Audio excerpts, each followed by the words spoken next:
Session on creating digital utilities through technological innovation. Welcome to all the esteemed panelists who have joined us with us here. We are joined by Mr. G. Ashok Kumar. He is an additional secretary, Ministry of Jal Shakti, and he also is the Commission Director for National I think others need to shut down because we are getting the echo. Others need to stop their mic. A very warm welcome to Dr. T. Prabhu Shankar. He is the Executive Director for Chennai Metropolitan Water Supply and Sewerage Board. Warm welcome to Mr. Nitin Sangwan. He is the CEO of Smart City Ahmedabad, and Mr. Avinash Mishra is also there with us. Mr. Avinash Mishra is an advisor with the NITI Aayog, Government of India. Warm welcome to all of you. This session on creating digital utilities through technological innovations. Here we'll primarily try to focus upon how technological innovations are taking and reshaping the game of the water world. Because as we move on, as the industry progresses, the population increases, there is a rapid industrialization, huge demand is being created on the water, and water scarcity is there all over. And because of climate change also, the resources of water are depleting day by day. So this is a very interesting session in the sense that whatever resources we are having, whatever less resources we are having, or whatever big resources we are having, the need of the hour is to optimally utilize them in a very efficient manner so that there is less and least possible wastage of water, pilferage of water, and there is more and more efficient and optimal utilization of water. So technology is going to play a big role. Welcome all of you to this ILETS National Water Innovation Summit 2020. We had a long agenda today. We were graced by the Secretary, Ministry of Jal Shakti in the program inaugural, and also he was one of the session chair in the earlier panels on sustainable water management. Then we have a day-long agenda of this also. We will talk about the water recycling industry. We'll talk about the challenges which is facing the water industry, and how the global, if there is saying that the next war could be on the issue of water, whether it's an inter-regional war or whether it's an inter-country war or whether it's a interstate war, I mean to say disputes also. So water would be a big critical factor going forward. So with this, I hand over the podium to Mr. G. Ashok Kumar, Additional Secretary, Ministry of Jal Shakti, Government of India. And I would also request Ashok Kumar sir to kindly moderate this session in a very interactive and useful manner. Over to you, sir. Thank you, K.S. Mishra. Welcome to all of you, all the distinguished panelists today.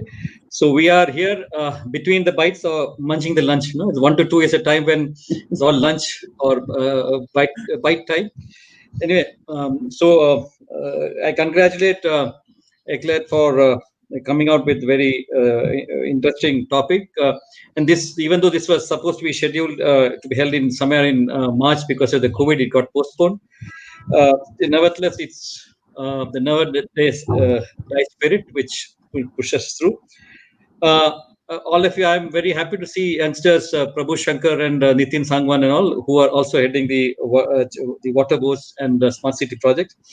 So I go back to my time as MD of the Hyderabad Metro Water Supply and Sewerage Board in 2009, and some of the experiences gained there as far as digital issues are concerned. So the topic today is digital utilities using tech innovations, and then there is a long sentence which, if I read it, would take the entire 5 minutes. So I stop it there. So my experience with the digital, it's very interesting, because we were much ahead of time in 2009 at the Hyderabad Metro Water Board. We had the first SCADA for starting the daily water supply in Hyderabad. So Hyderabad used to get water once in 3 days or 2 days, the municipal supply. So in 2009, we tried to come out with this daily water supply. It was a big challenge, which we did. And it was very efficiently supported by the SCADA system. We introduced for the first time in the metropolitan cities in 2009. There were about 10 crore rupees. That gave us a level of the various reservoirs, and then we had to adjust the opening of valves so that the water flows to all parts of the city, and we gave 2 hours supply. That is a very great successful intervention. after a period of almost 24 years. The last time we gave Delhi water supply in Hyderabad was somewhere in 1984. So 2008, we could manage with that.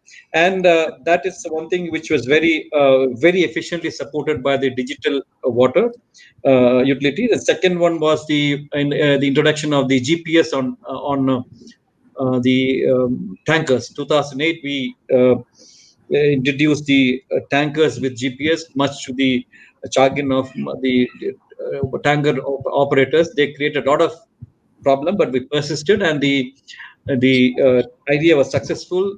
And probably the first time in the country, the Hyderabad had this opportunity of giving water tanker supply water through water tankers with GPS. And also we at that time introduced I remember the OTP business, because we were not sure whether the tankers were booked and reaching the same place. So GPS was one thing, and second thing, we also had this OTP. We used to tell the customer that the number, and the person who delivers the water has to come back and give the OTP. This may look very simple now, but I'm talking about some 15 years back. So that's where it is very important.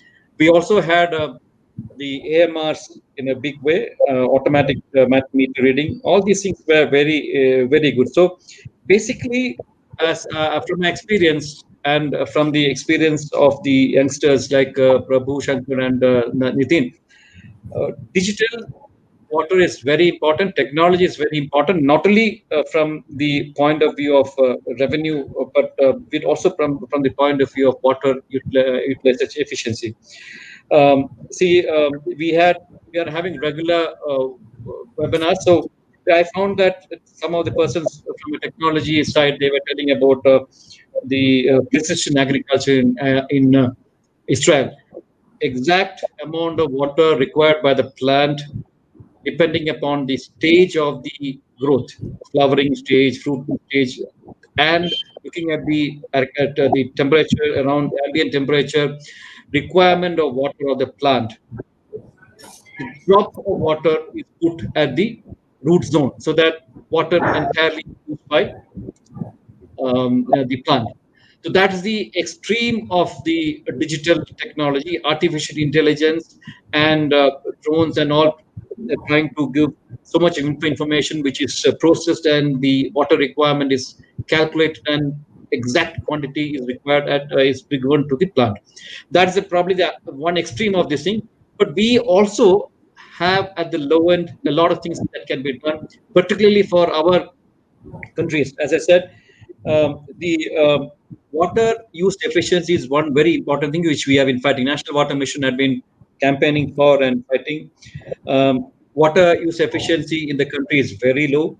We are around 35%, we say, but then the studies which I am getting to know from the baseline study which we have been doing in the last 2-3 years, I am getting as low as 25 to even 20% water use efficiency in the irrigation sector is very low. So the agriculture efficiency, water usage efficiency is very low, which we have improved. But agriculture occupies or uses about 89% of the water utilization. So that if you save a little bit of water in that, it really saves a lot of water. The total water usage of in the domestic sector, where Prabhu Shankar and Nitin are concerned, it would be about 5% of the total usage. That's where the domestic water usage comes in. So if you save at 10% of water or 5% of water in the agriculture sector, that itself would suffice for the entire domestic supply for the country. So that's the type of water saving we require. But to save water, we have to measure water. We have to do something. We don't know how much we'll save if you don't know what is the utilization of water. So that brings in metering of water. And metering of water is best done using digital. So that's where the entire basis of the water efficiency, water use efficiency is on the technology and digitization of water. There are many methods of measuring water. Sonographic methods are there. The old impeller meter, which used to be a big problem, has now been replaced, because that is one thing which we had a tremendous problem in Hyderabad, because people always used to say is wrong metering, because we used to, many times the pipes would be empty, and when you supply water, the air gushes through first, and it rotates the impellers, and it adds to the water reading. So people always used to complain about it.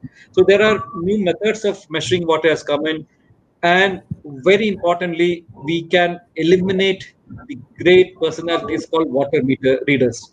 The municipal commissioners would be aware. The water meter readers are very important persons, because they, whatever meter reading they give, that's how we charge the water on that. And I remember transferring the water meter readers, which was done after a period of almost 30 years. And there was a lot of agitation when these people were transferred, because they had all very perfectly set solution with the clubs and all.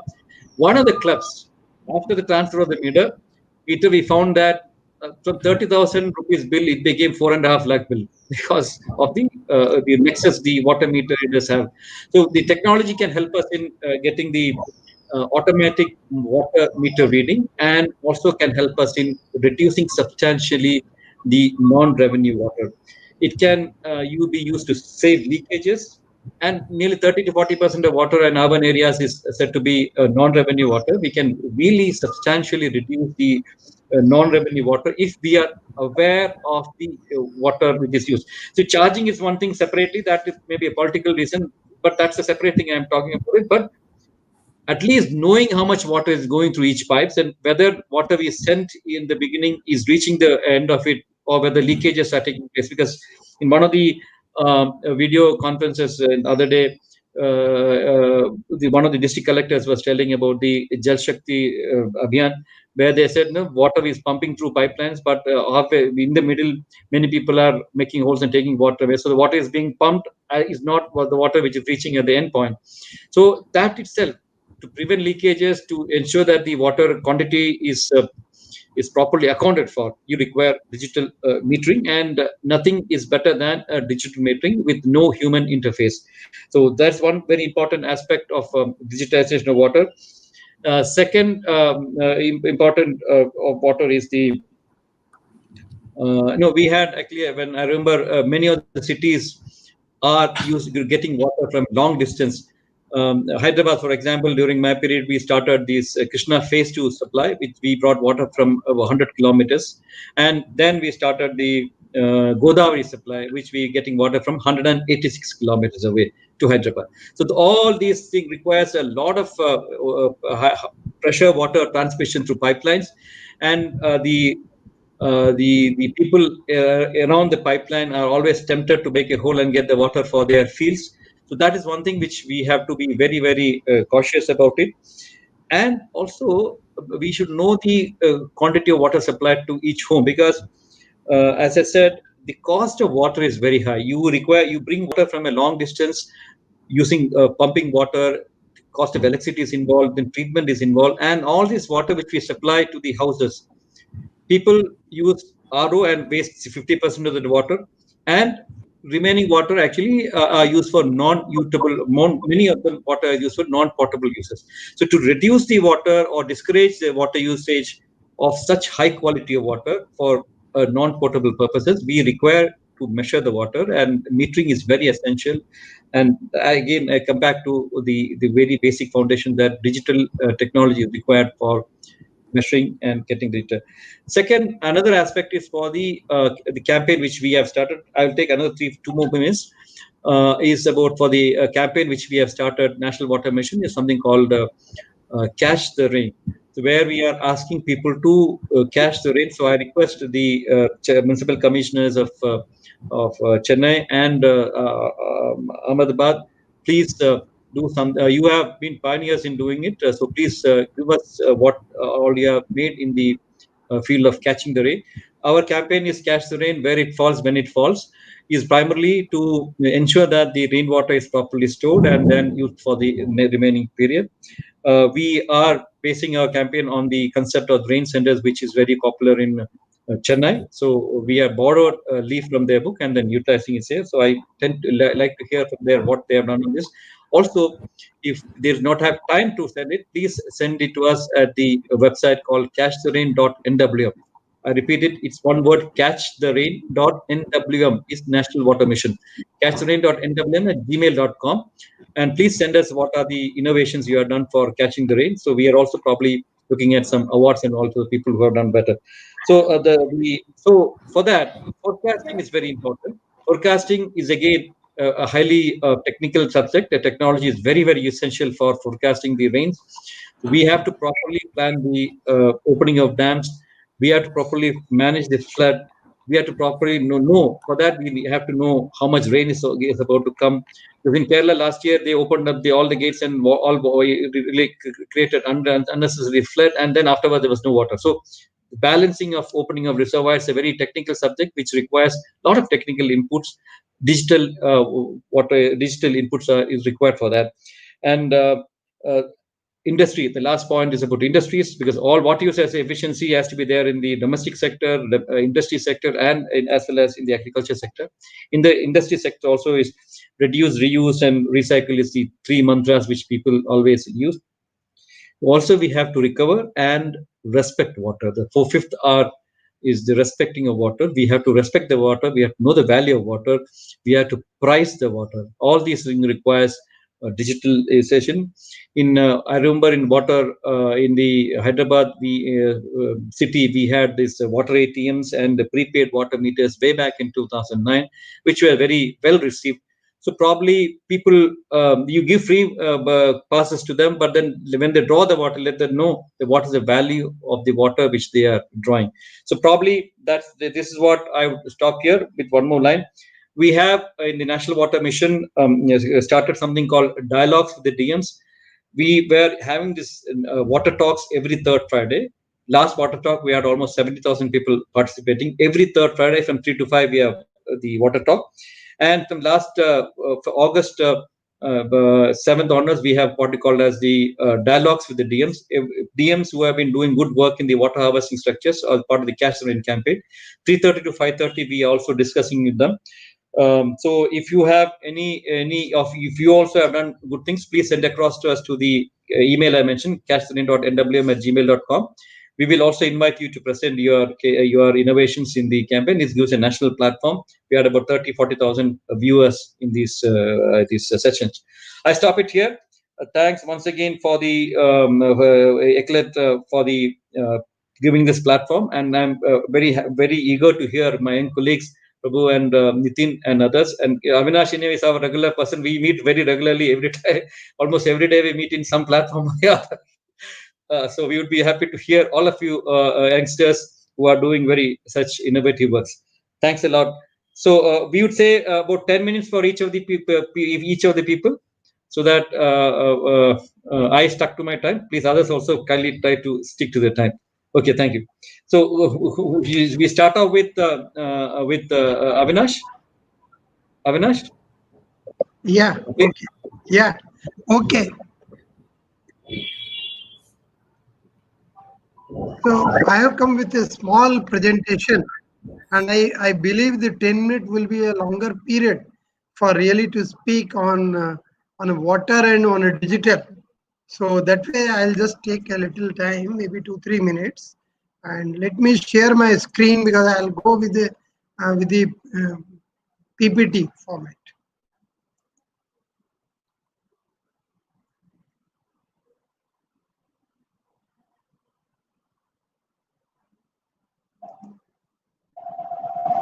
ये desktop कहाँ आएगा?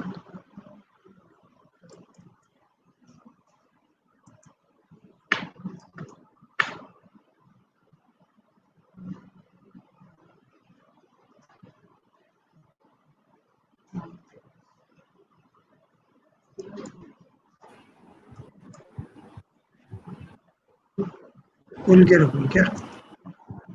Okay.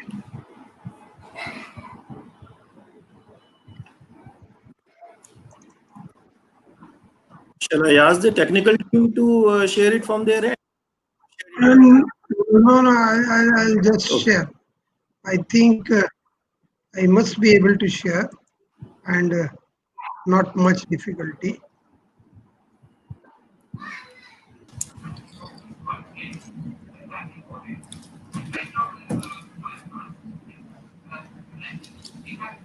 Avinash, you can share your screen by share screen button at bottom your. Yeah, I am actually doing that share screen button. Meanwhile, But let me inform you that we had one more panelist who was supposed to join us, Mr. Sunil Anchipaka. He is the Deputy Commissioner, South Andaman District. But नम्रता कुछ कर रहे हो? and in place of him, we have one more eminent panelist who will be joining in a short while from now. The ये Minister of Aligarh, share screen ये है ना? a इससे very share- relevant talk. अब A very relevant talk for this session. This session is primarily aimed to bring forward all the municipal administrators so that they can look forward to deploying more of technology and innovations in By the the time Avinash you get in, then Prabhu and Nitin, I request you. See, we have trying to take up this Catch the Rain campaign, basically to ensure that the water is stored, and particularly in the municipal areas. That's one thing which we are very, very focusing on. So please ensure that the model which we have followed is using as a rain senders. That's what Chennai is people. So we want. Okay, now it is coming through. Fine, go ahead. so I believe that I am able to share it. Please through. Please go ahead. Yeah. So basically, as Mr. Ashok Kumar was saying, that we have got a lot of challenges in water sector. These challenges are like the low storage capacity in the country, which is around 36%, despite of the surface water availability of 690 billion cubic meter. And not only that, even within the groundwater, the decadal water level, which is declining in monitoring wells in between the last 10 years period, it was something around 52%. So 52% wells, they have recorded the decline. If we see the total water which we can really treat it for the wastewater, so that is only 1/3 of wastewater which we are treating. And as far as the reuse of that water is concerned, it will be far below than that. If we see where is this water is locked, as Mr. Ashok Kumar has rightly said, that irrigation potential created and utilized, there is a gap of 23%, where the agriculture water consumption is 89% of the total availability of water. So that certainly calls for some sort of management and rationalization of the water use in that particular agriculture sector. This has resulted into 10.3 lakh crore of rupees as a blocked investment, and which is, if we will see, that will be around 4.5 lakh per hectare if we create the irrigation potential. The water use efficiency, which he has also emphasized, if we see the productivity of the water and the value it generates per meter cube, then in terms of US dollar in India, it generates only 1.9 US dollar.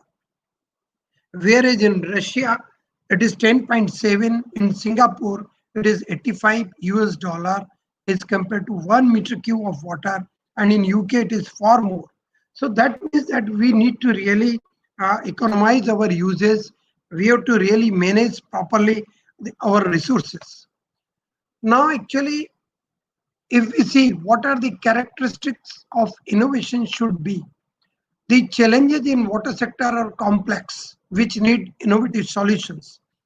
The characteristics could be improved service delivery, easily adaptable, the innovation should be, and the focus on integrated management of existing water resources. Now, actually, to think of we are going to add more resources seems difficult. As I told you, the surface water potential is also very limited. The groundwater potential is declining. That is also limited. So we need to really focus on integrated management and sustainable in nature. This can be integrated with our traditional wisdom. I'll say our traditional wisdom was much better than what we are having today. Rather, those wisdom of creating the tanks, creating the ponds, creating the bodies and the dug wells, that all have been lost. Actually, we are not at all concentrating on that particular aspect of water storage. So that is very much required. Now let us see what actually NITI Aayog has taken the step just without going for any hard infrastructure creation, but still managing the water sources. So we have developed a composite water management index, which is a reinforcement of competitive and cooperative federalism between the state, center, and we developed this index, which was covering 28 indicators in 9 theme areas and just generating 1500 data points. Based on these data points, we really ranked the states.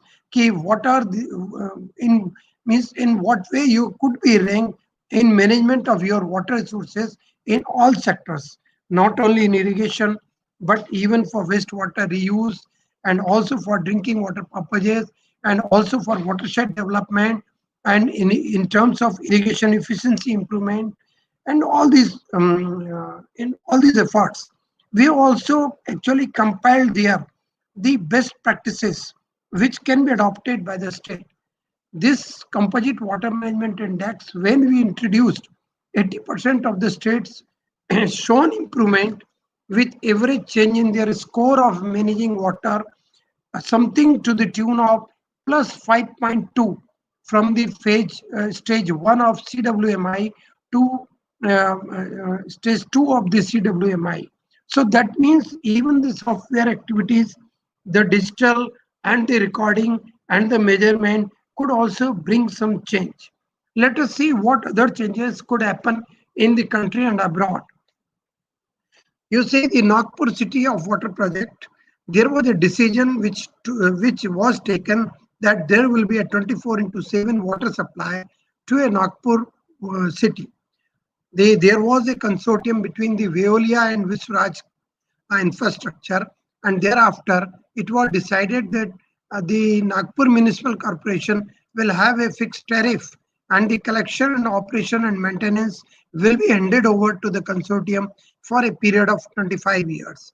The PPP model was designed, ownership was there for Nagpur Municipal Corporation, the operation and maintenance was there for consortium for a period of 25 years, and the investment took place 70% from state and state government and central government, and thereafter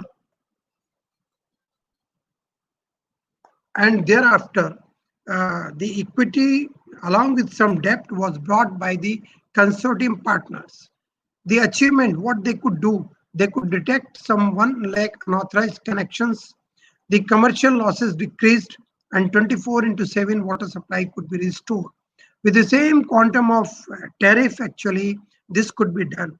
So this certainly says that digital innovation and a little hard infrastructure management can really create wonders.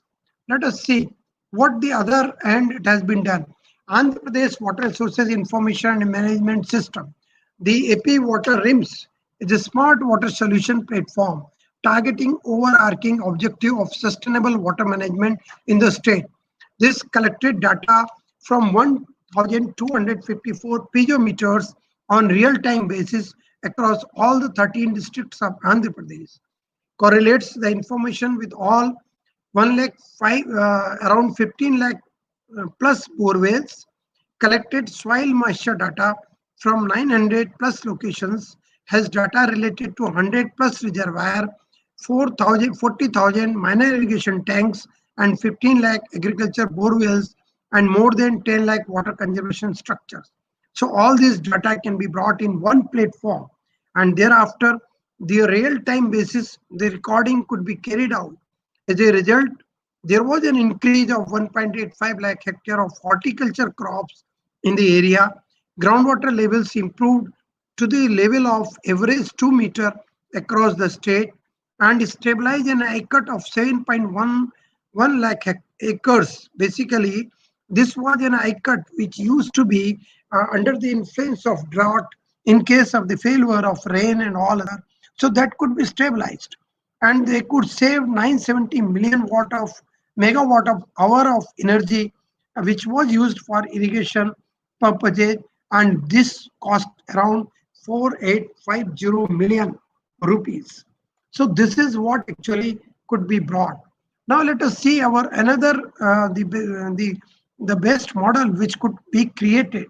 The Water Resources Regulatory Authority of Maharashtra, they could develop a model where the wastewater reuse certificates and water entitlement transfer trading could be created, and a platform could be created, and the creation of transparent water accounting process with the use of Internet of Things and metering, and creation of immutable distributed ledger-based repository of uh, various water resources certificates. Actually, that could be provided. So the wastewater, uh, where it was available, could be provided to the people, those who are in position to use the wastewater, may it agriculture, may it industry, and may it any other body which is requiring not that potable water. So that could be brought, and there is a change which is being realized, and wastewater reuse is increasing. Now let us come. What the other intervention could be possible? We were all thinking that drip irrigation is the only solution. But in case where there is a drought, where there is an acute scarcity of water, there is a one system, a system of water for agriculture rejuvenation, SWAR, it was introduced, where the shift irrigation from surface to major moisture at plant root zone. There was a pitcher which was immersed along with a measured quantity of water, and that was required to raise the plant. This has minimized. It is tried in 400 acres in Andhra Pradesh, increased farmers' income. One eighth of the water suffices compared to drip irrigation. So only we require one eighth of water, which is required for drip irrigation, and there is a zero wastage of water.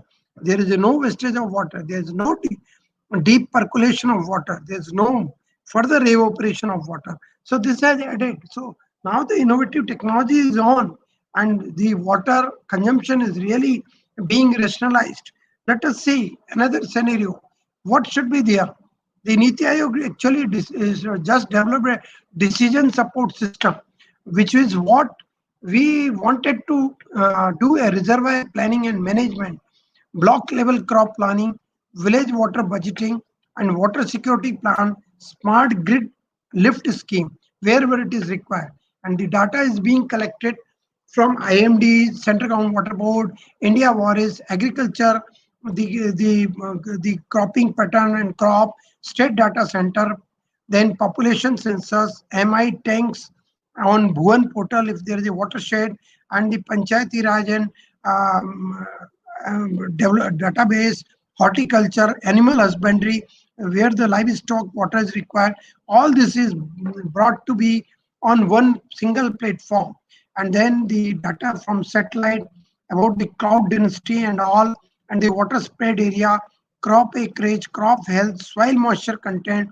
This all is based, analyzed, and thereafter a decision is Faster. taken whether we should go for the village and block and district level, well, what we should do really in that case, whether we should go for groundnut sowing or we should go for paddy sowing, means because it is all depending on the quantum of water is available.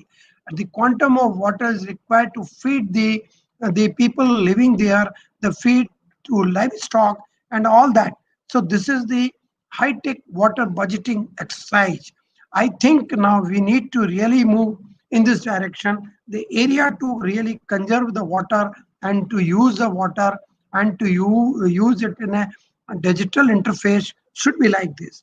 Let us see some other examples too, like the wastewater treatment on a green roof.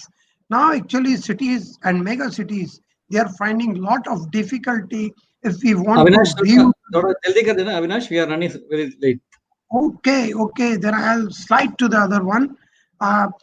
Like the smart meters, they are very much required to be introduced because the water, non-revenue water in India is ranging from 45 to 10%.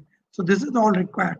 I think this is the high time while we should think for the smart meter, Internet of Things, and the saving. It has been done already in Korea. It has been done in many other places in the world, and that should be replicated in our country too. Thank you very much. Thank you. Thank you. It's a very interesting, very detailed presentation. Is actually there are cities like Surat is making a lot of money from the wastewater management, and they get a lot of money, more than the money they you spend on giving fresh water. They get the money from the sewage water, wastewater which is being done. And I also planned this APWRMS, which you mentioned, got the award, National Water Mission Award this time, and also the SWAR. I was there in Surat. Very, very interesting presentation, very detailed one. Now I request Dr. Prabhu Shankar of Chennai Municipal Water Supply Scheme to make his presentation and stick to his time. Sure. So, very good afternoon, sir. The Additional Secretary, Ministry of Jal Shakti, the advisor, NITI Aayog, and my colleagues on the panel. It's a real pleasure and privilege to be a part of this esteemed panel. So, I'll just try to make good use of my time and stick to the time limit. I have a small presentation to begin with. I'll just maybe. Okay, so. I don't know how to share in this thing. Yeah. So is it really getting shared? Hello? Not yet. Not yet. How about now? No, not yet, sir. It's coming. Yeah, it's come. It's come now. I guess it's working now. Yeah. So just a minute, I'll just put, yeah. Sure. How to make it full screen? I'm sorry about this.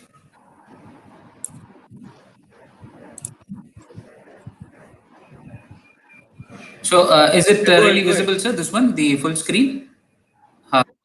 Yeah. So I'm really sorry for the mess up. So I'll just briefly share. Firstly, at the outset, let me thank the organizers for the opportunity, and specifically to Ashok Kumar, sir, because you mentioned Hyderabad HMWSSB. We really look up to HMWSSB for a lot of projects. We really believe you are pioneers in a lot of technological innovation. Sir. Well, Chennai, in my presentation, I'm just not sticking to the IT-enabled services, but I'm actually trying to bring out how technology has been a savior for Chennai to ensure water supply to begin with. So just the basics about Chennai. Chennai is a 428 square kilometer city, quite a smaller metro in the country. But then we have a flat topography with a population of close to 8 million. We have a water supply potential of just 700 MLD on this day. Well, we have a huge treatment capacity, while the demand is rather 1,200 MLD. So these are the challenges faced by the city of Chennai. This I think everybody knows, because 2019 we received bad press globally for the drought, but then successfully we managed to get out of it.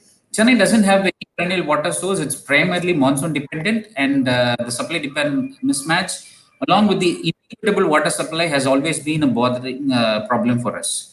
So one slide which is very unique to the city of Chennai.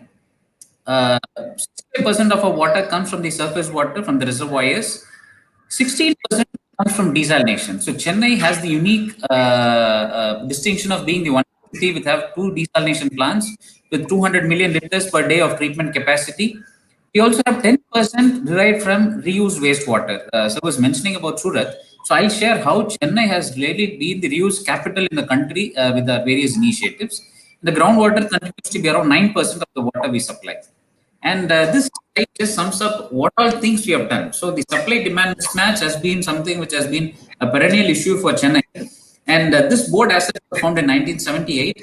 So we have tried a lot of options. We have tried inter-basin river transfer. The Telugu Ganga started in 83. In 96, we received the drop of water from the Krishna River.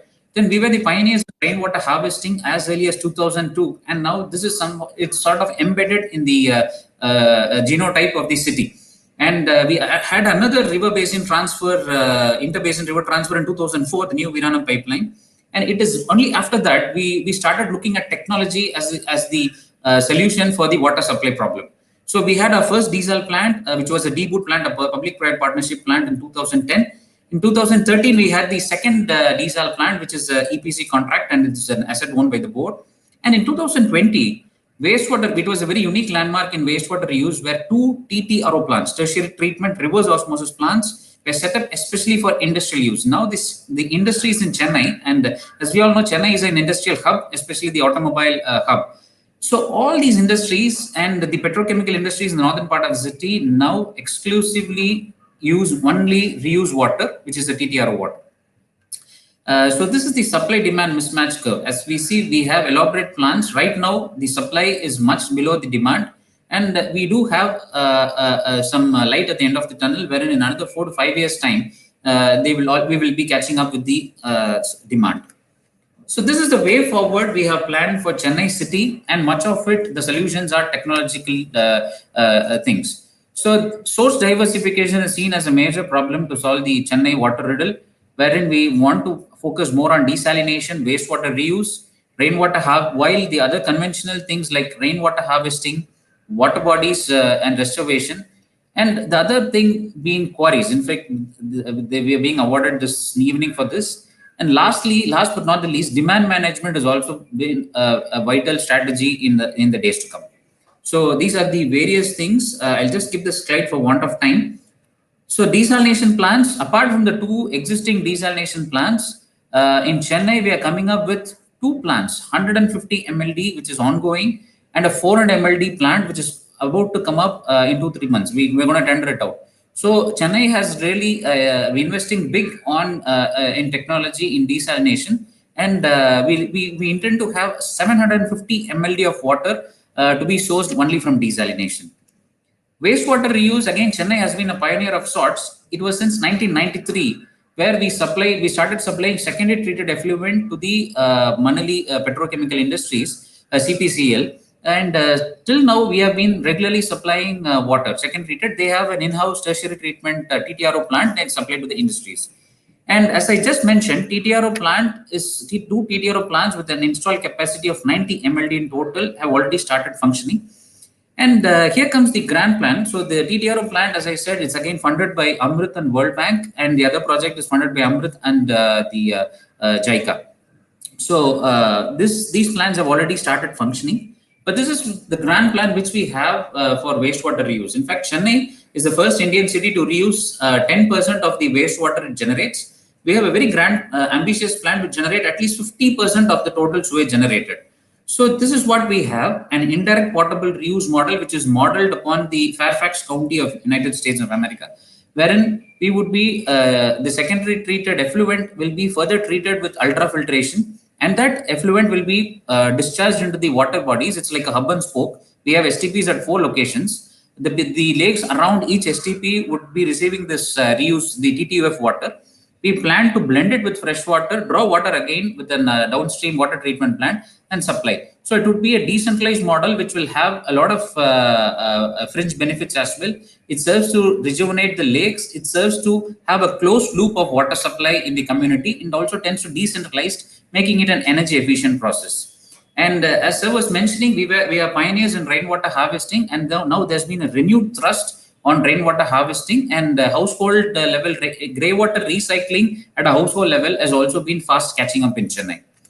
And government is spending a huge amount of money for the rejuvenation of water bodies and waterways. This is one thing which is quite an innovative thing which we have been doing for the last 3 years with respect to rainwater harvesting.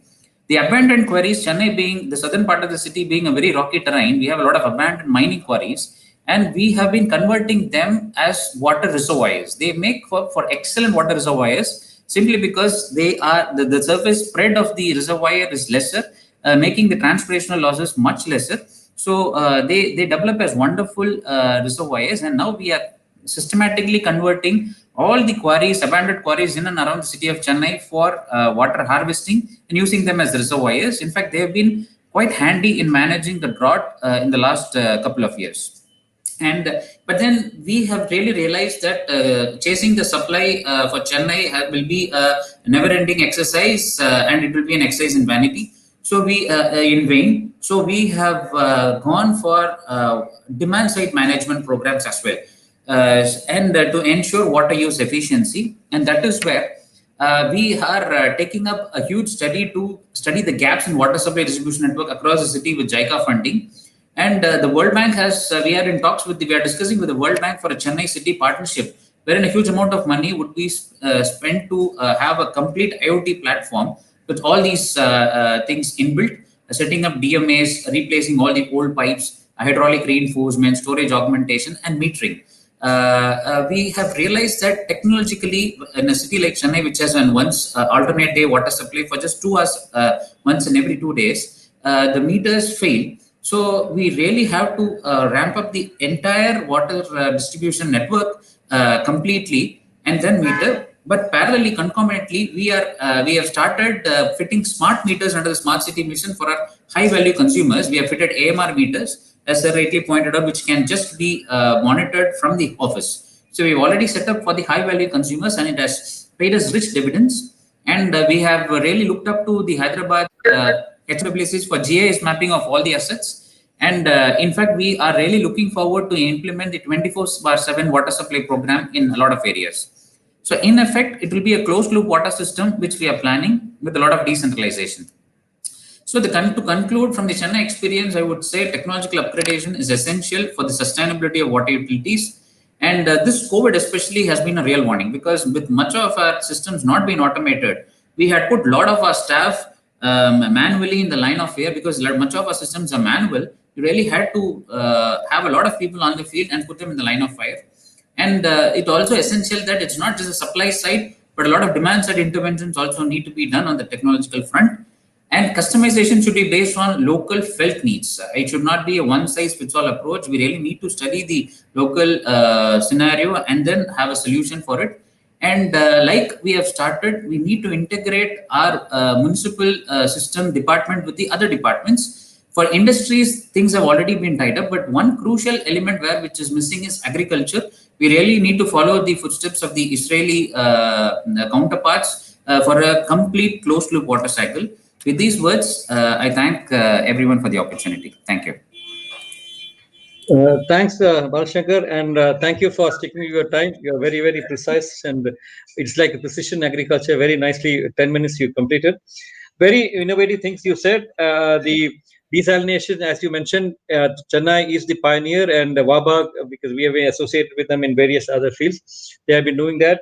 But probably the cost has to be come down with solar. I think probably it will come down. That will be very nice.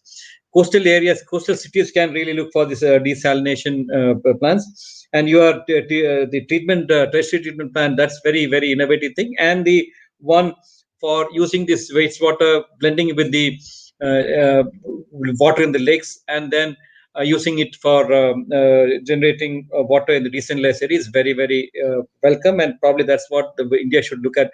The decentralized solution is what we all look for. We have been centralizing the water supply. We have been centralizing the STPs also. So I think its time has to come for decentralization of the supply as well as I think very good. And also, I would appreciate the effort you have taken up in the rainwater harvesting structures. Many cities, we are actually promoting your model, telling that every district and every place should have rainwater harvesting structures.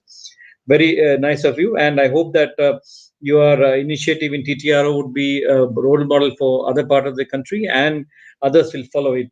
A very nice presentation. And I appreciate if you can share this presentation to our website in National Water Mission. It is, as I said, catchtherrain.nwm@gmail.com. We'll be using it. So you also can join us in our weekly meetings, and we'll also request you to make the presentation. Now I request CEO of Smart City of Ahmedabad, Nitin Sangwan.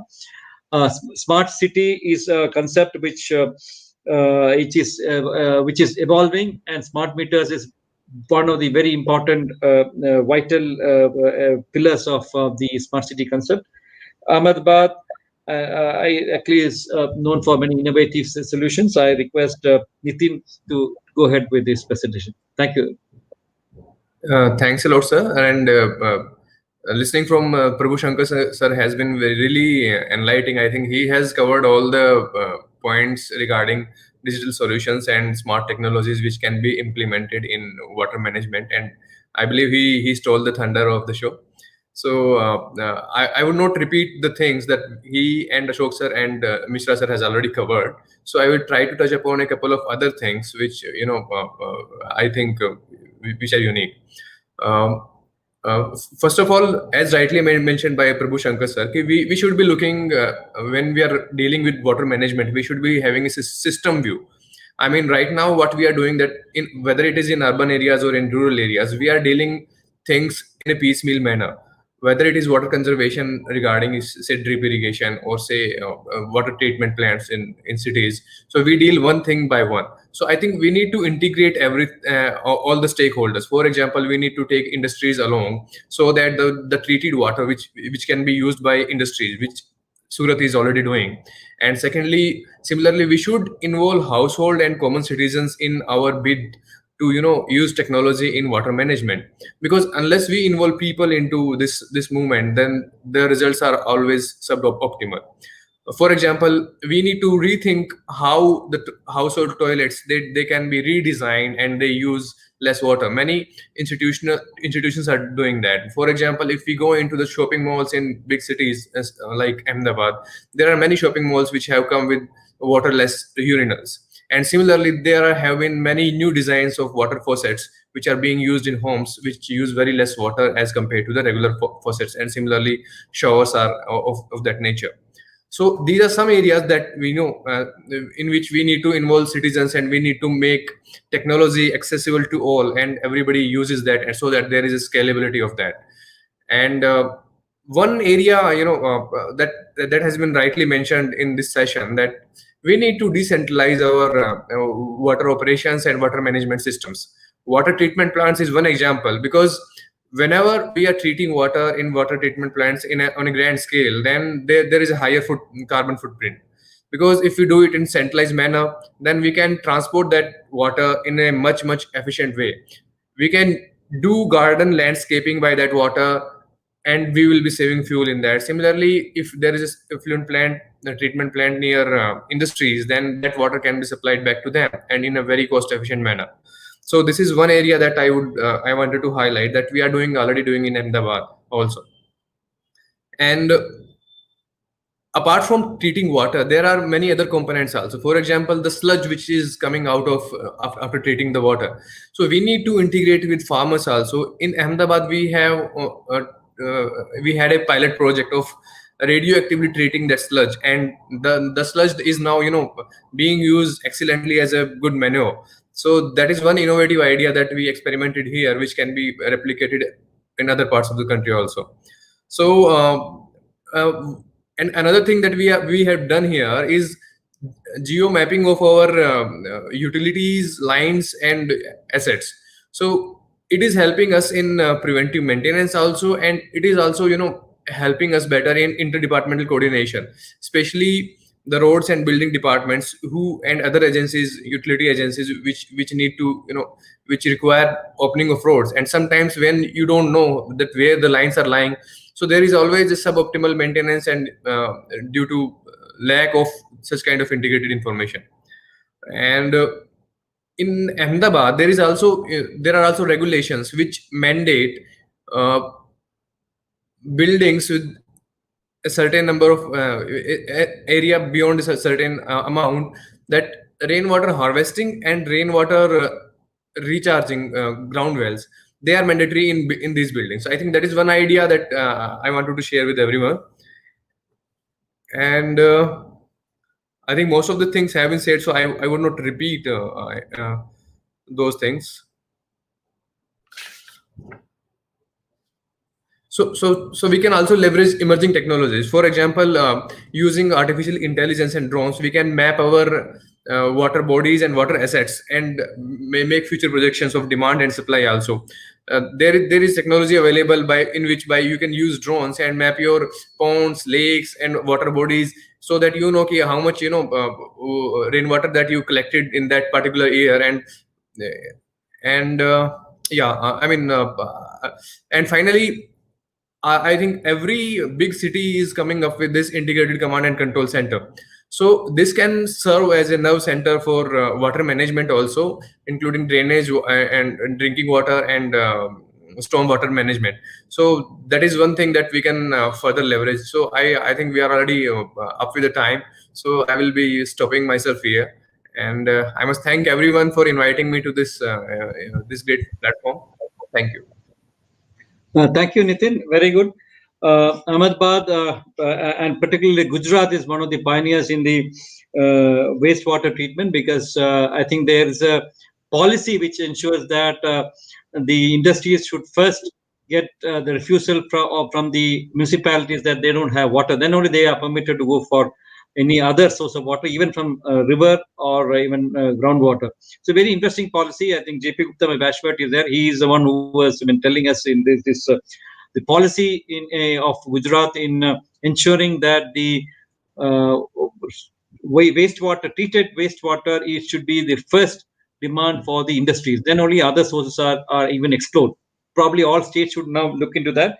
The second is this geomapping of assets is very interesting. It is very essential. I remember we were doing this geomapping in Hyderabad for the manholes. We found very interesting manholes coming out. Many under the buildings, we never knew something existed.